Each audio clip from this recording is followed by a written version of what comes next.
swine flu. It's kind of a misnomer, and it's all been plastered everywhere. And they go by the H1N1 name. And why the swine flu? How did that derive? And what is the makeup of the actual flu for it to come to the swine flu itself? This virus that we're talking about now, it comes from pigs.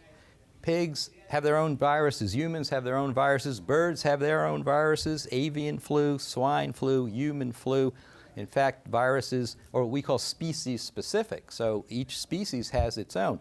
This is most interesting to us because it's moved from one species to the other. That happens rarely, but it's happened this time. It's happened in the past, though. This is not the first time by any means. It's happened quite often in the past. It's just that when it's happened, the virus either hasn't been very contagious or it hasn't been very powerful in terms of hurting people. In 1918, there was a swine flu epidemic that involved a virus that was both very contagious and very damaging. That's why all the public health people are so concerned about this.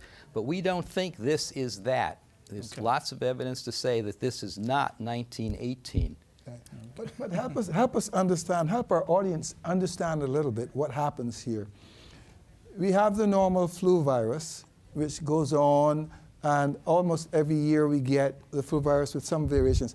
How do we get these variations, and what happens to make a virus that ordinarily would be just a routine flu virus become such a bad actor? Great question. The interesting thing about viruses is, just like humans, when we make babies, when viruses replicate, genetic material gets changed.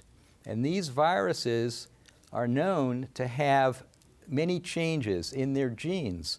So yearly, we see what we call drifts in influenza virus, human influenza virus, the normal one that comes in the fall. Right.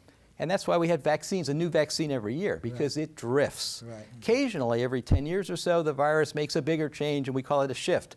But that's why the vaccines have to be made fresh each year, in contrast to polio or other viruses where we have a single vaccine that works all the time. I see. So the nature of this virus is it tends to change. The genes tend to change. Right. This time, a virus that originally infected pigs changed in a way so it could infect humans, which has happened before. The difference is now cases from human, this virus also can affect one human, can transmit it to another human.